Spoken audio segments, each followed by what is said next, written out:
Good evening, ladies and gentlemen, and welcome to North Shore Live Cooper's Corner. We're live this evening. This is May the 14th. Can you believe it? Graduation from grammar school, from high school, from nursery school, from kindergarten. Very short in the distance. Get yourself prepared, and all these parties coming up. It's going to be great fun. Hope you enjoyed the weather today, even though it feels like winter. It's still May the 14th until 12 o'clock tonight. Hope the weather changes to better, but it's chilly, so forgive me if I'm wearing something that is warm because it's cold out. We are so pleased and so honored to have Paula Carballido on the program, and Paula is the one that is handling the honor flight for all these veterans, World War II, Korea, Vietnam, what else have we got? The Middle East, the first time around, the Gulf invasion, Iraq, Afghanistan. There's a myriad, but Paula has taken it upon herself to gather all of these veterans who have not seen their war memorial in Washington, D.C., and this is what is called the Honor Flight. And we are so pleased to have with us, was it Staff Sergeant or Sergeant? Staff Sergeant. Yeah. Staff Sergeant Harry E. Fontana, and he is a veteran of the Korean conflict, the Korean War, and a Marine.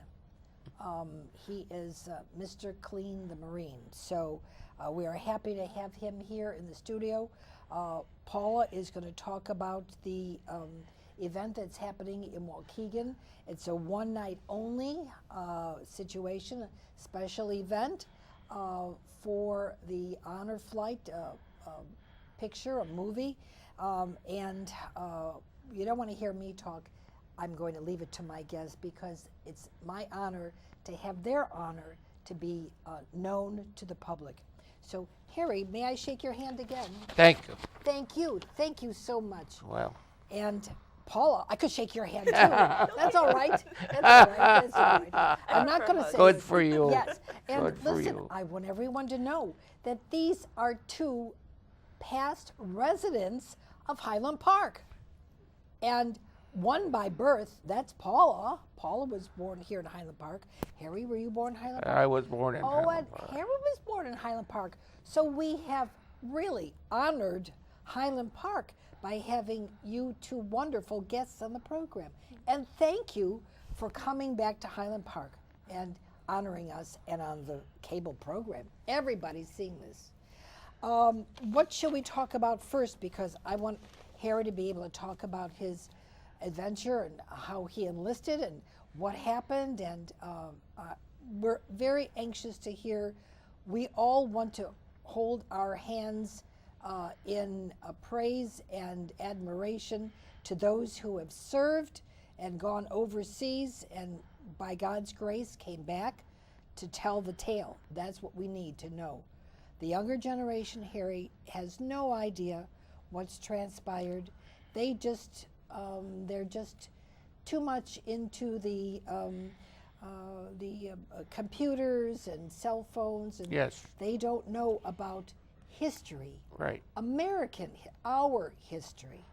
So, should we talk about Paula, the honor flight first, or do you want to talk about the Memorial Day weekend? What would you like? Well, first, I'd like to thank you for the invitation again. It's Always, our pleasure. anytime. Thank you very much. We were here last year Yes. with right before we went on our first inaugural Lake County Honor Flight trip, and we've since come back and mission accomplished for those 6 veterans that we took on the Yes. trip, and now we're back because we're fundraising for our next 11 veterans that we're taking to see their memorials on June 20th through the 22nd. So we have 11 veterans. 9 of them are World War II, and 2 of them are Korean veterans. So we're going to have a special event at the Genesee Theater on May 16th, this Friday. and doors open at 6. And the movie Honor Flight, One Last Mission is going to be showing, and we're selling tickets, and they're $20 at the door or on our website, which is lakecountyhonorflight.org. So we're asking for support from those in our community and our county to come and see some of the veterans that will be in attendance that evening. Absolutely.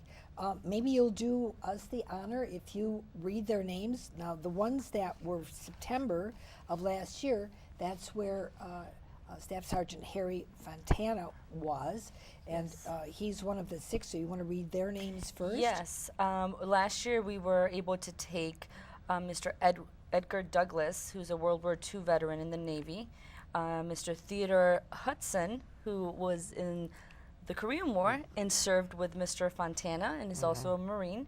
We also took Mr. William Smith, who was in the Vietnam War and is in the Navy, and Mr. Steve Ayagi, who served in the Vietnam War and was in the Air Force. And we also took Mr. Hermsen. He was a World War II veteran as well. So those were our 6 veterans That was last from year. 2013. Yes. Now, the ones that will be going this June, Yes. June 20th to the Yes. 22nd, 2014, if you would do us the honor, read their names? Yes, we have Mr. Leonard Birbaum, who's a World War II veteran in the Army, Mr. David Dooley, a World War II veteran in the Army, Mr. Anthony Urbachi, a World War II veteran in the Air Force, Mr. Gene Francis Hoff, a World War II veteran in the Army, Mr. Frank Kraft, a World War II veteran in the Army, Mr. Louise Pace, a World War II veteran in the Navy, Nicholas Serrani, a World War II veteran in the Navy, Jerome Shapiro, a World War II veteran in the Army, Irvin Stroller, a World War II veteran in the Army, Mr. Joseph Dixis, a Korean veteran in the Air Force, and Mr. James Dorfler, a Korean veteran in the Army. In the Army. And they will be going this Yes. coming June. Yes, This June coming- 20th through the 22nd. Okay. And we wanted to make a special invitation also to the public. We're going to be having a welcome home celebration at 1801 Sheridan Road in North Chicago, which is our Veterans Memorial Park of North Chicago at 11 a.m. on Sunday, June 22nd. So everyone's welcome to join us and Very welcome nice. home the veterans from their trip. Very nice. What are we going to be doing here now, Memorial Day weekend? If you want to Yes. talk about that. Yes, this year for our memorial service as well, we're going to have something special. It'll be our first Field of Honor ceremony as well. So in order to raise some funds as well for our upcoming trips, we're asking the public to sponsor a flag in honor of a hero. And it will be displayed that Saturday before Memorial Day, and those flags will be out Saturday, Sunday, and they'll be taken down on Monday after our Memorial Day service. And that location is also at 1801 Sheridan Road in North Chicago, Illinois. And to sponsor a flag, it's $35. And it'll be our first Field of Honor celebration, and we want to thank the North Chicago Fire Department for partnering with us, and the Exchange Club of North Chicago, and the World War II Black Navy Veterans of Great Lakes for Oh, helping Great put Lakes, this absolutely. memorial service together. If we could show some of those screen grabs, that would be, I think, the one that says North Chicago Field of Honor. Or we can't do that one. How about, let's see, well, we should do all right, let's try let's go over this event again, because it's only a one night happening. Now that takes place Friday, May 16th. Now tell us how you were able to get this all together.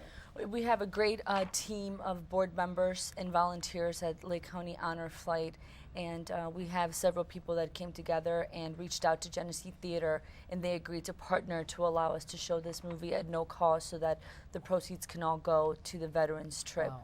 So we have several sponsors that have come on board to also, sponsor the event and the veterans trip, and we're going to have vendor booths there as well, so the doors will open at 6, We'll have vendors there, veteran-related vendor booths, and we're gonna have an awesome time, taking pictures with our veterans and just enjoying the evening while we watch this movie. And I must warn people, it will make you cry, laugh, and then cry some more. So it's very moving. It's very moving.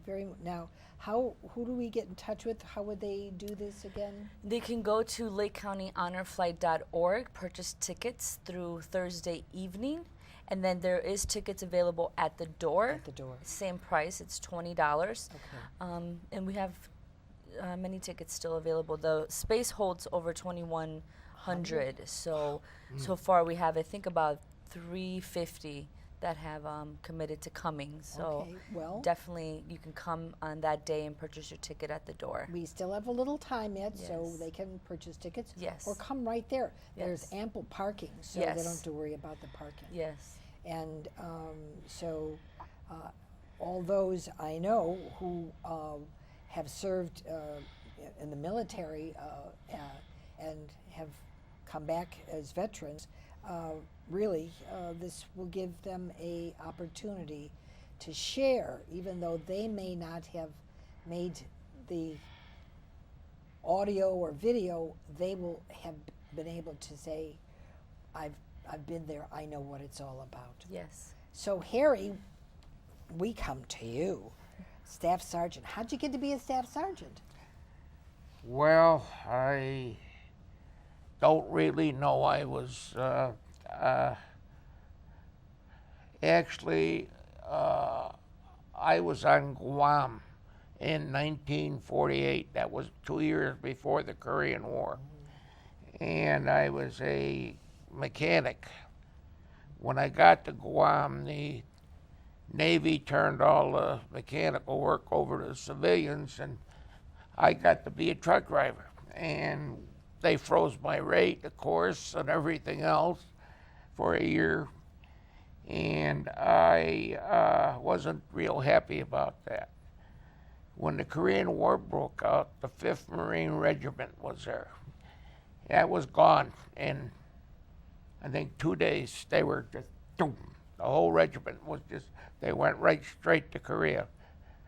The 1st Marines were at Camp Pendleton, and Chesty Puller, who a lot of people don't know, but he won 5 Navy Crosses and no Medal of Honor, of course, but he was very outspoken. And he was at Pendleton. Well, our outfit was the 7th Marines, which I wound up in Korea, but I was supposed to be a mechanic there too until they ran out of mechanic slots and they handed me an M1, and I thought, I know what this is. So I was put in the 1st Battalion, 7th Marines. I just would like to say that I never saw a bunch of heroes and braver people than the ones that were in Korea. And that goes for everybody that had feet on the ground going into combat, Army, everybody. And of course, that was the first start of NATO. I don't know if everybody knows, everybody was trying to, like, whatever country you came from, your weapons were different from ours. We had to have different ammunition. We had to have all kinds of things, but we learned the hard way. And then, of course, we learned some of the bad things. And MacArthur, who was a good general in the Second World War, sort of lost it in Korea because he kept saying the Chinese were not going to come in. Well, we had a Chinese-American lieutenant, and he knew 5 dialects. Wow. And out of the 10 of that, but when we capture a prisoner, he would find out. Guy told him, there's Chinese back there like you can't believe.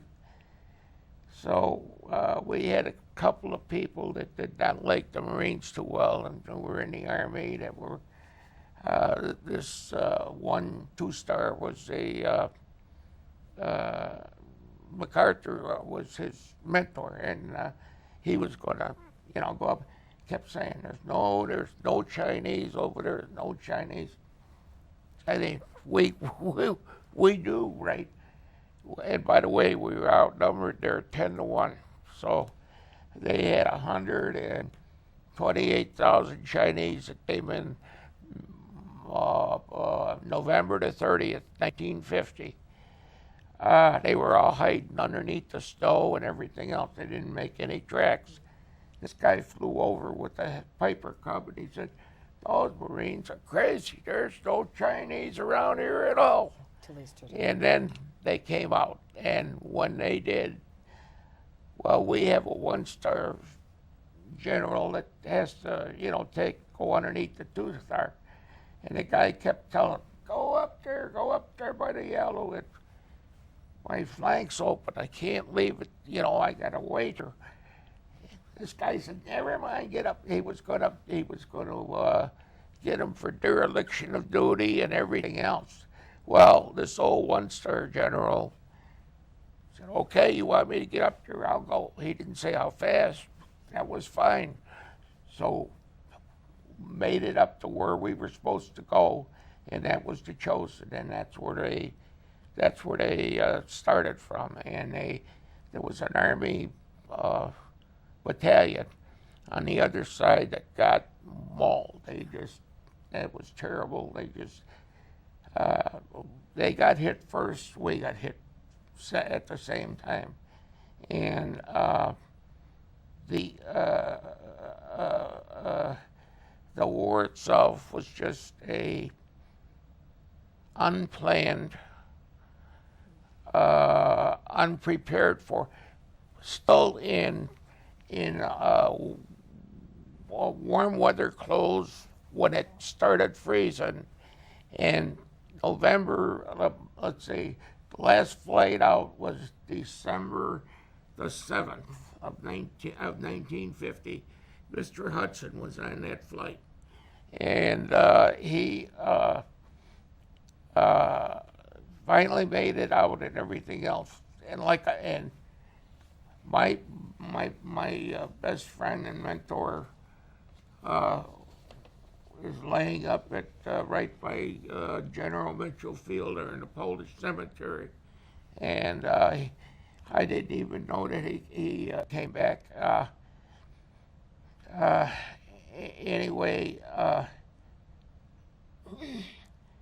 he got killed April 24th of 1951. That was the biggest battle of the Korean War. However, that isn't all that happened there. We almost got captured. We were always surrounded. And they put a English, the Gloucesters in there, and they were a distinguished outfit and everything else. But you see, the Chinese they had the numbers.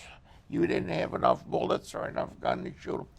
And they got overrun. They 3 years almost they were prisoners, and they got treated horribly. In fact, the padre that went with them, the Anglican priest there, he wrote a book on it, and it's In Spite of Dungeons. And sure enough, he put down everything that they did, and brutal. That's the 38th parallel. That was. That's what. The 38th parallel. Yeah, well, this was just above. Now the Chosin was up almost to the Yalu. Wow. It was the next thing you would do. Our lieutenant would cross the Yalu dressed up as a Chinese, and he would listen in on their conversation. Then he would come back, and when they came across and they start hollering commands, he'd countermand them and have them go and everything. Start popping them like. You learned how to use a rifle really well, didn't you? Oh boy. Now you weren't driving a truck and you weren't doing any of the mechanics. But well, it was a little bit different. And then the of course, I just found this out. I'm writing a biography for the museum in Illinois here, and they're going to edit it and copyright it and everything. But I started out just on this.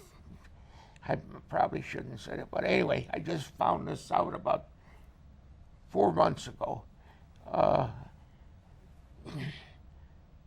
I fought with or for the guy that was the most decorated Marine in the Marine Corps. Chesty Puller had that honor. Chesty Puller trained him. This guy had, well, first of all, let me tell you what he did, and I'll make this brief because I don't want to take up too much time. We were going up a mountain. It was like a solid rock. It was 4,000 feet straight down on each side, and they were shooting at us and throwing hand grenades. And our lieutenant got hit in the wrist and the shoulder. We didn't have another lieutenant. We didn't have a corpsman. Sergeant helped him. Nobody was moving, and us three sergeants were waiting for somebody to lead us. All of a sudden, there was a real calm voice that came around, said, this is Lieutenant Van D. Ding Dong Bell. He says, I'm the XO of this outfit. I didn't even know him.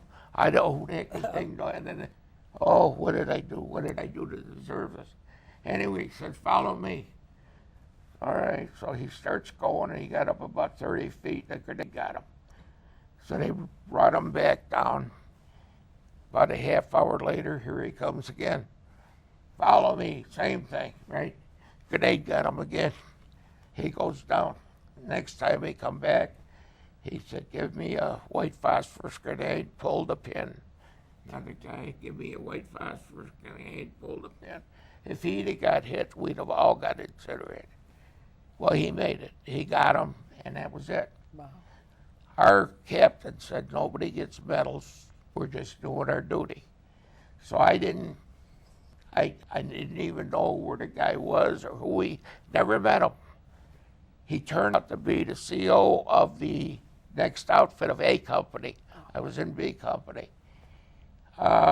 He was XO of both companies. He died 4 years ago. And in his obituary, there's a link where you pulled it out, and it's got what he did in Korea. Oh my. May 29th or May 30th, I forgot the date now. He won his first Navy Cross. Wow. I was with him on that day, You were there. with about 20 other guys going up. What an honor that was. How terrific. He wound up with 2 Navy Crosses, 2 Silver Stars, 3 Bronze Stars, and 5 Purple Hearts. I won't say any more, but that was wonderful. I don't think I better talk about that anymore, but I served with some wonderful people. What a terrific honor. What a terrific honor to have you here, because you fought for freedom, you fought for liberty, you fought for justice and integrity and life. You fought honorably with the highest of esteem. I think if you could give some kind of a message to this generation about what it is to be a veteran and to fight for your country and fight for your flag and what it really means to be an American. I can probably tell you a little bit about that. The fact where Paula's thing is on Sheridan Road near the office. Mm-hmm. Mr. Hudson and I dedicated that when that was for the black Marines, the 13 Marines that were black. I don't know if you remember Senator Gia Harris, but she Yes, went to school with them. And I think, if I remember right, she was there. But we all dedicated that at the same time.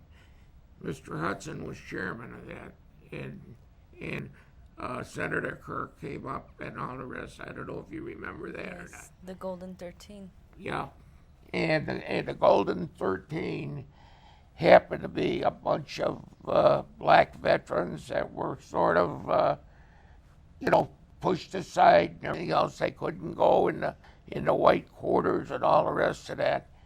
And they all had IQs of over like 4. There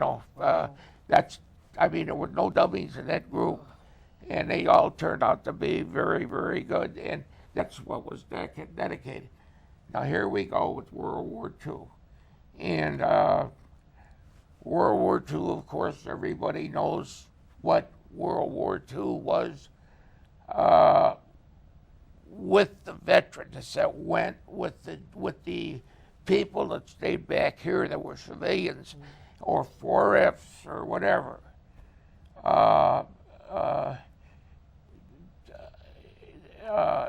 And the people that were in the war, that were veterans, they know what they went through. Well, after they came back, everybody was with them. When Korea broke out, that was not the case. And when Vietnam broke out, that was not the case. They were for a while. But then, and I'll tell you what that was. That was they went from a military war that everybody wanted to get the Germans because of what they were doing to everybody and killing everybody here and there and all that. And they wanted to stop that, which they did. And it was great. But if you tell these people today that that happened, a lot of them don't even know it was around in that. And there was a lot of heroes in the Second World War, a lot of heroes in Vietnam. And somehow the younger generation here has to find out. We don't want them to find out by having to go to war. No. We need them to find out by word of mouth and in person. You do a great justice to us Americans for your valor, for your integrity, and believe me, people who will be watching this program, and we're going to put this on YouTube, so you can put the YouTube lettering down so they'll be able to see that, because we're going to put this on YouTube, and just connect with that. There you go. So you're going to be seeing this, probably will be on next week sometime, but this will be on forever and everybody can watch it. You're a hero in my eyes and in the world's eyes, and certainly in America's eyes, because you were there. Mr. Fontana, you were there, you knew, you felt the pain, you were hungry, you were cold, you were tired, and yet you were there to protect the people, the innocent.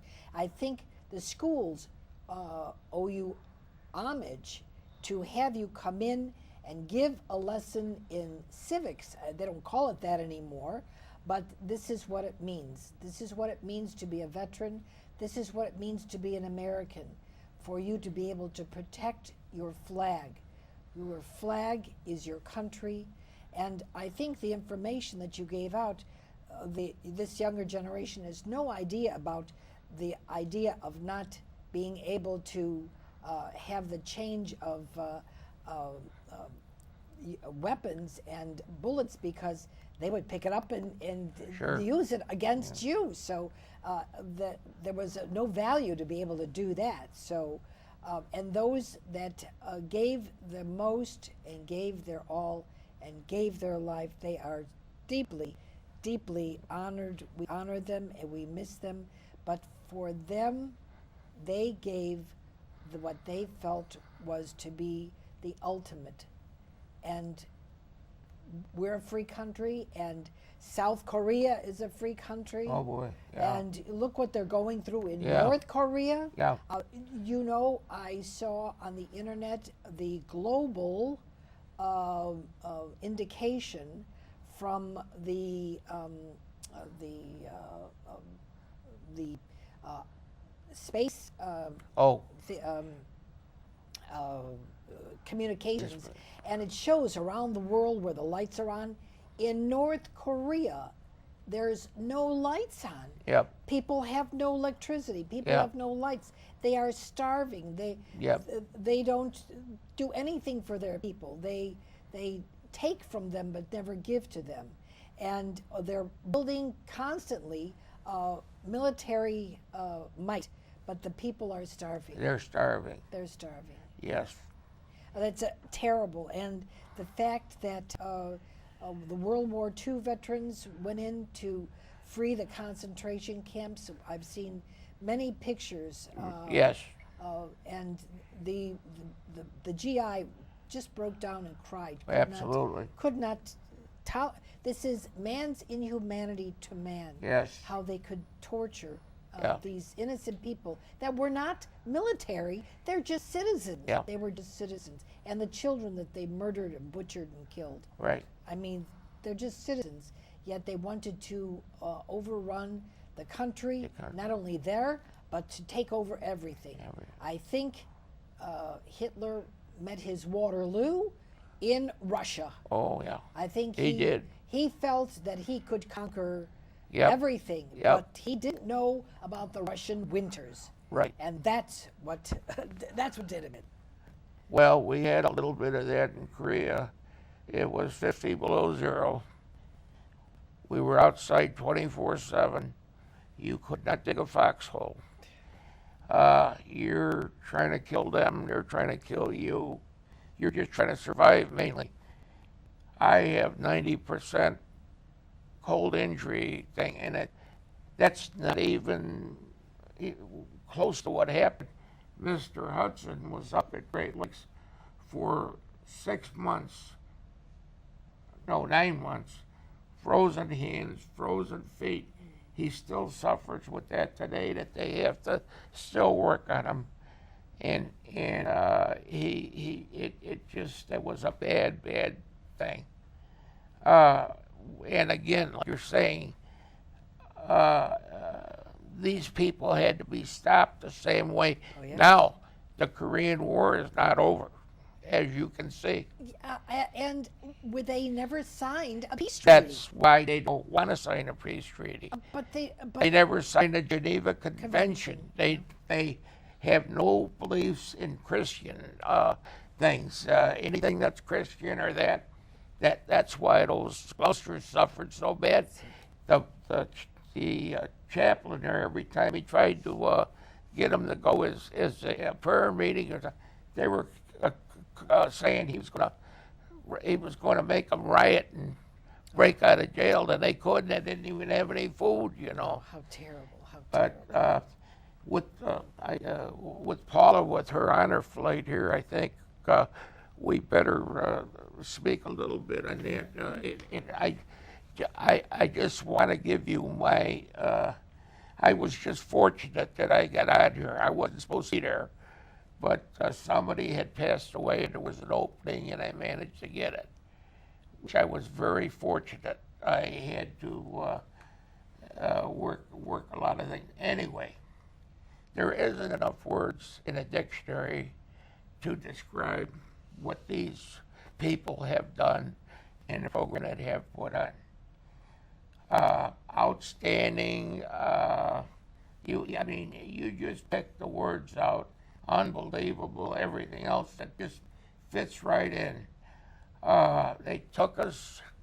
They were like, a chaperone, I guess. Actually, that's what they did. Well, we didn't spend a penny.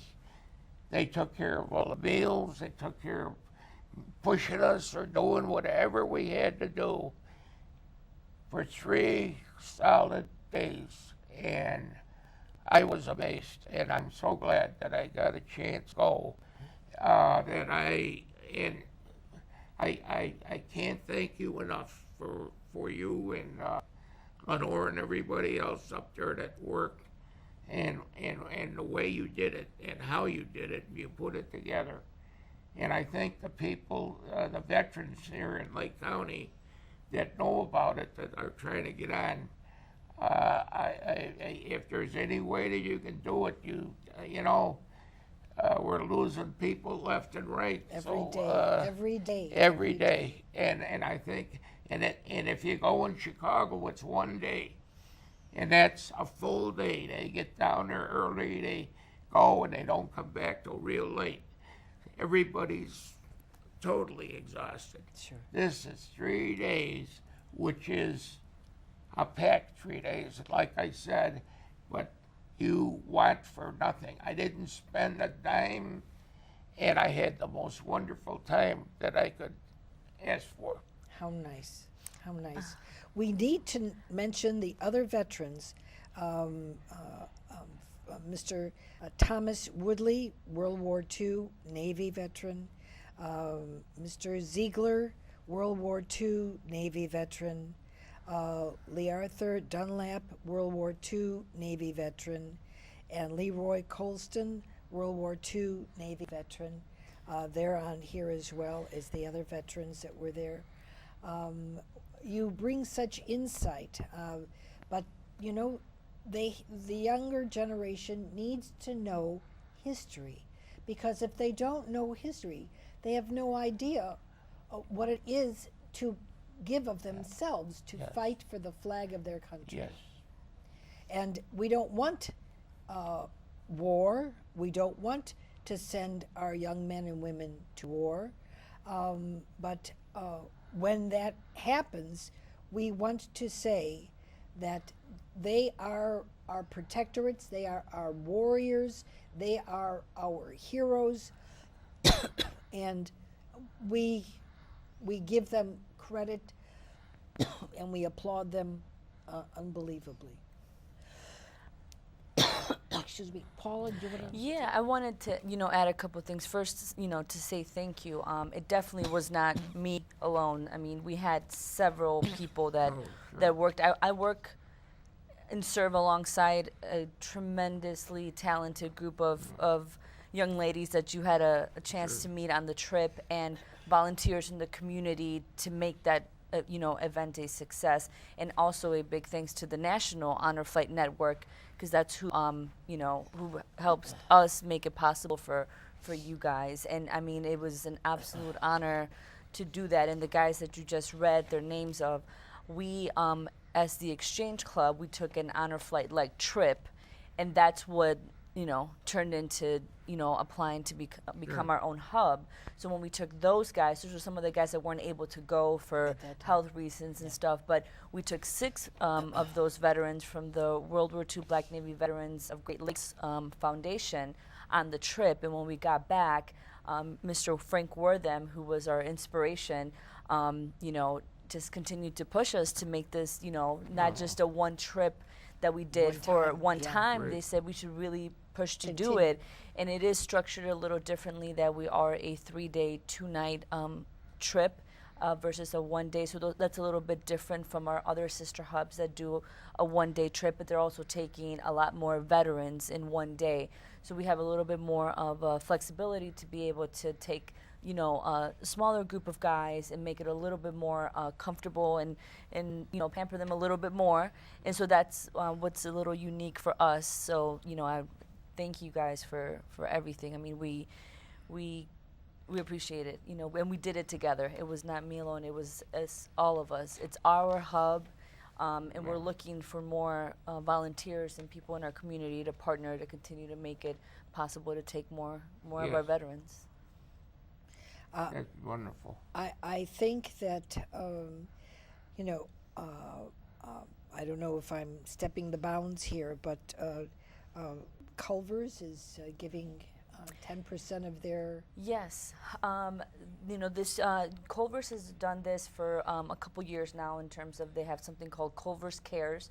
So on Tuesday, May 20th, they have around 170 Culvers that are participating in Illinois, Wisconsin, Northern Illinois, and also I want to say See, it says Antioch, Grays Lake, Michigan. Libertyville, Michigan. Michigan. And oh, yes. on that day, they're going to be donating 10% of their sales to local honor flight hubs. And so in our area, we are going to be blessed with the opportunity to receive 10% of the sales from the Antioch Grace Lake, Libertyville, and Zion Culver. So we encourage people to come out on that day.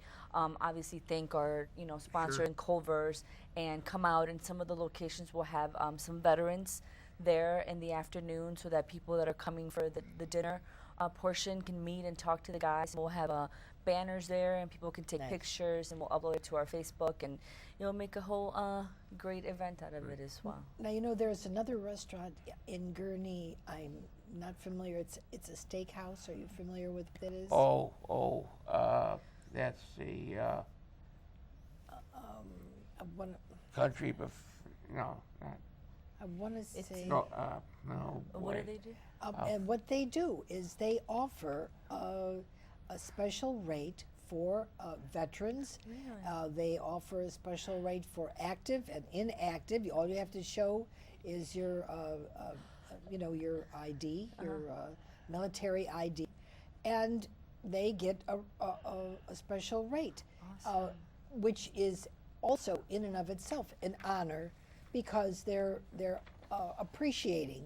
This is like an appreciation, but they do this 24/7, 365 days a year. Wow. Yeah. This is not just a one-time shot. And I was up there and I had no knowledge of this.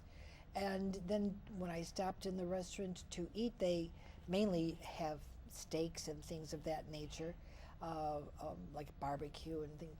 And I saw it on the door. It says, if you are a veteran, if you are active duty, inactive, Yeah. returning, whatever, all you need to show is your ID, your military ID, Yeah. and we're happy to give you a special rate for your service to our country. It must be the Golden Corral. Is that the right one? No, this is not. This is I don't think it was Golden Corral. Okay. But if they do it, congratulations to them. Every year they invite any veteran to come in at a certain time, whatever it is, and your meal is free. Look at that. And they do that every year, and that was an honor to be with them too. And Wow. but they cater to veterans. And I was involved at North Chicago, and I got a program started where we're taking the veterans there to Kenosha. And also they have one at by Six Flags, but everybody wants to go to Kenosha. So we go up there, and the people tell me, Harry, that was the best thing you ever did, and that. And I thought, well, why not? And I belonged to the post in the BFW at Antioch, and I was a service officer, and we paid for everything, and it's still going. Nice. And that's been, I don't know, 6-7 years. Really? So that's once a month, and they just take them up from there at the time, and there's enough people that watch them, and we take them all in, and when they get through, we just write the check, and that's it, and that's over. I think the restaurants that do this and the merchants that do this for veterans, I think they should be applauded. I think they should have recognition. Oh, yes. Because they are doing a service to our servicemen and women that they are entitled to. This is an entitlement. They've given, they've been overseas, they've served, and they've done everything they possibly could to protect our flag and to protect the name of America, and for these restaurants to be able to give them the honor of at least giving them a meal when they can. That timeline is that's wonderful. I want to thank you, whatever restaurants you are. I want to thank you, and as a matter of fact, if you contact me, we'd like to have you on the air. So if you're watching this and you participate in helping the veterans from whatever conflict they were in, that America held her head high to fight, please let me know. My website or email, bev.cooperscorner@yahoo.com, and we'll have you on the program, because I think you're entitled to be acknowledged as a honorable person. And if you've served, we'd like to hear your story. And if not, the kindness that you bestow on the veterans, you need to be applauded. We thank you. We very much thank you.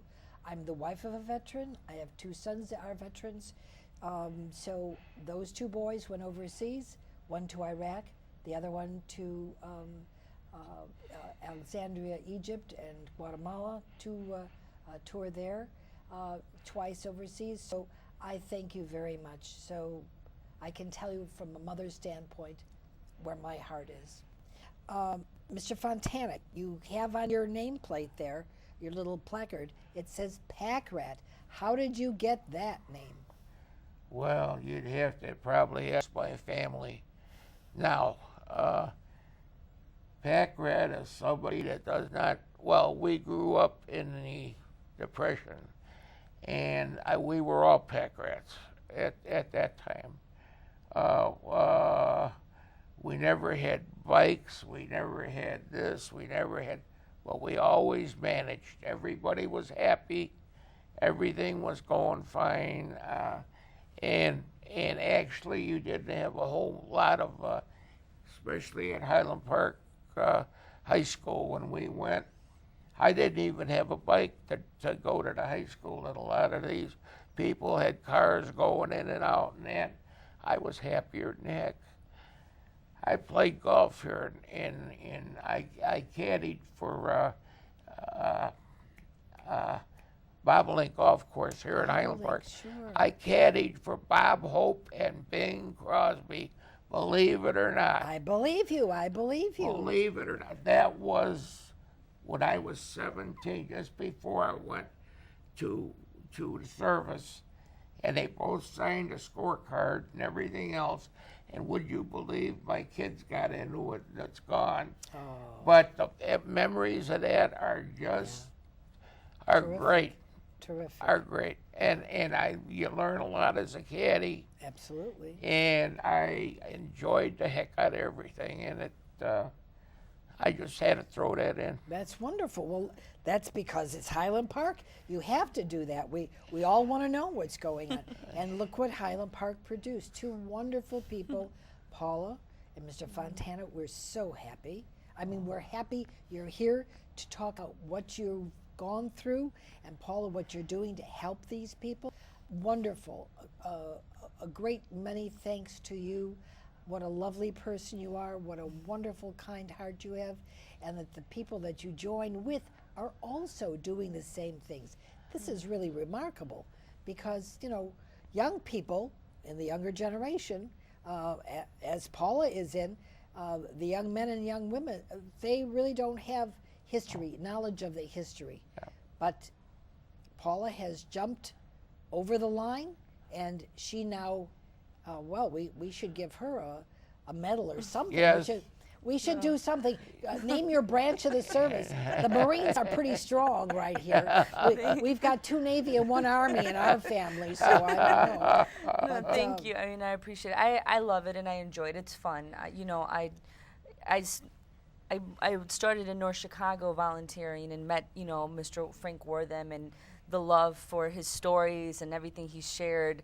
That's what, you know, got me involved, and I do have a unique opportunity with our younger generation to be able to bring them alongside us with this hub, and then connect them with the older generation that served, to be able to share those stories so that they do know firsthand. So that's really unique to our hub, is the involvement we have with the younger community, to, you know, even the ones that are going to be volunteering on Friday, so that they understand, you know, we, in terms of training them and letting them know why we're doing this and how important it is. And they're just as excited as the rest of us to come in and volunteer, not knowing what it was for, not knowing what an honor flight is, not having ever met anybody in World War II or in the Korean War or even in the Vietnam War. So those are all really educational, you know, component of our hub to give back to the community. So that's why it's not just an honor flight trip, it's a whole lot more.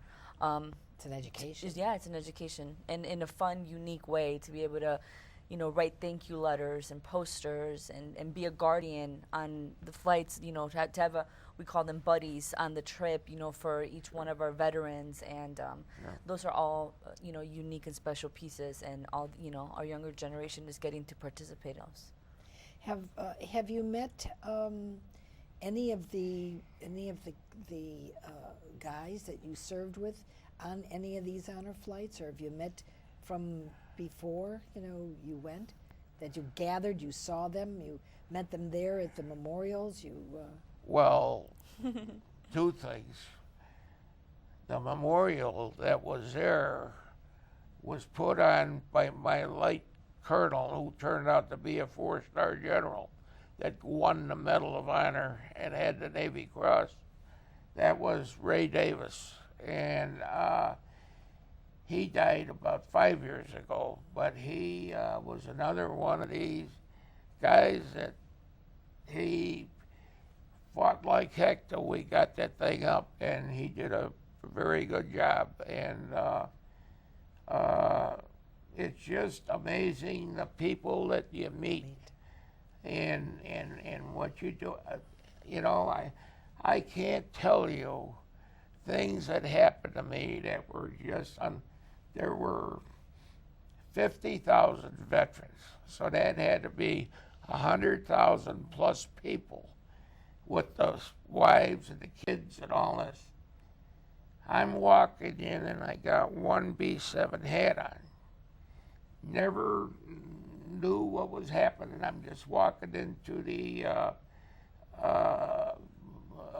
parade ground there by where we were set up.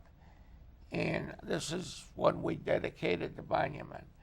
And some guy stopped me and he said, "Say," he said, "I see you're in 1B7. He said, "I'm a Marine too." And he says, "I was in 157. I said, "Oh, okay." He said, I'm from Milwaukee. I said, "Well, I had a friend of mine that was from Milwaukee that got killed." And I said, and he looked at me and he said, 1B7, 1B7. He said, "His name wasn't Dan Cott, was it?" I said, "Yes, it was." And out of 100,000 people, I got to find one guy, and he knows my friend that got killed. And Mr. Hudson had a friend that was up above the Genesee, not the Genesee, the other one across the street. He had a room up there. He was a gunny sergeant. And when Ted went over, he didn't know anything. And this guy, they went to Navy Pier. And Ray Davis was a inspector.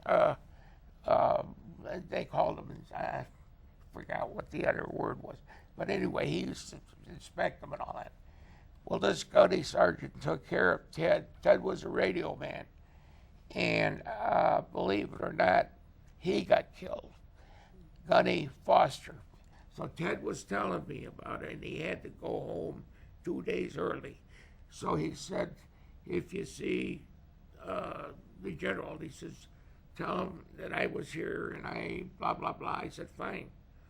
So believe it or not, I never saw this before. I don't think a lot of people. They had a big tent set up. They called it a keysock, and there was about 20 computers in there. And all you did, you punched a name in, and it brought some. I thought, well, Ted kept saying about Gunny Foster. His name was Henry Foster. And he said, "Boy, I'd like to find out about him." I punched Gunny Foster in, the stuff come up, and I thought, oh boy. So I grabbed it, and I got Danny Cott's stuff up. So when I got home, I said to Ted, I said, would you like to see something? And I showed him, and his eyes got like this. He says, "Gunny Foster." He says, "Harry, where'd you find this?" I said, right after you left, I went out, I met the general. I got his book, he signed it for me. And I walked over, and there was a keysock, and I thought, well, I'll go in there and see. And sure enough, that was it. That was beautiful. That was unbelievable. That's you know. moving. That's very moving. Very, very yeah. moving to find out of all these people. Can you believe that? Very, very. Oh, and I'll give you one more. There was a guy walking up the steps from the front. He had a big cane with the Marine thing on the top. And he had his head down on the ground, and he was walking on the steps going up on the side. Well, he wasn't, so I spotted him. That was Ted Hudson. Well, he was looking, trying to see, but the Korean Memorial is different from the Vietnam, where they don't want you to see. They just, because everybody say, oh, that's my buddy, oh, that's my buddy. They make it sort of, you can't see that. Anyway, he was walking up with his cane, and I stepped in front of him. So he got over to the side. I stepped in front of him again. He still didn't look up. Well, he went again, and I thought, here I go, I will get the cane, you know. He looked up, and he said, hey, he says, what are you doing there? Can you imagine meeting somebody that, you know, and we didn't have a time set, we didn't have nothing. See? That was amazing. Well, it's an act of fate. It is. Fate It is. steps in when you think, you know, nobody knows, nobody remembers, nobody cares. Right. Oh no, people do. This happens to be one of the times. You were just very Oh, lucky. yeah. Very lucky. We don't have much time left, but we need Paula to give this information out because this is for May the 16th, and we'd like you very much to participate in this and to know about it because it's Lake County, and I know this goes into other counties, but we here in Lake County would like to invite you, wherever you may be seeing this, Cook, Kane, DuPage, Will, wherever you are, Rockford, wherever. This is for the honor flight and the movie. So go ahead, Paula, do your thing. Thank you, Bev. Yeah, definitely. You know, we want to ask everyone to join us on Friday, May 16th. The doors will open at 6 o'clock, and at 7:30 the movie will start, and it should be over around 8:45ish. Right after that, we're gonna, you know, give some information to all of our guests, and then we're gonna invite all of the veterans that are with us that evening on stage, and we're going to do a 30-minute Q&A session after the movie, and allow people to come up and ask some questions. So that's a, you know, very important portion as well for us, you know, to engage the viewers, to, you know, to hear from the veterans that were served in these conflicts. And the tickets are available on our website, was lakecountyhonorflight.org. They're $20, and if for any reason they're not able to make it, people can still make donations on our website page. And yeah, we just want to encourage everyone to come out and check us out on our Facebook as well, which is Lake County Honor Flight on Facebook. And if you need any more information, people can email us at lakecountyhonorflight@gmail.com. That's wonderful. That's wonderful. I enjoyed this evening more than you know. You are just a delight to have. Mr. Fontana, may I shake your hand again? You sure may. Thank you, thank you, thank you. You sure may. Thank you. Paul, you too. You're without you, I wouldn't have been able to meet Mr. Fontana. What can I do? Thank you. to- It's Thank you. And how kindly is I received Mother's Day bouquet from Paula. How wonderful. Belated, but it's a beautiful bouquet. Yes. We want to thank you all. Thank you for coming. And you're welcome back anytime. Please come back after the flight and let us know what transpired. And we'd like to thank all of our viewers. And if you are so inspired to be able to let us know by either email or to show up at the Genesee Theater in Waukegan and to see this, it's going to be something you'll never forget. I can assure you of that. And please, let us hear from you. If you're a veteran and you feel a little shy or awkward about telling your story, but would like it to be known, please, better now, because we want to hear from you. We want to know about it. And to thank you for your service. Thank you, your country thanks you, and I thank you, and my children, my grandchildren thank you. We who are born in America are very honored that you have fought and given your all to protect the flag and to protect the United States of America. Thank you for watching. Have a pleasant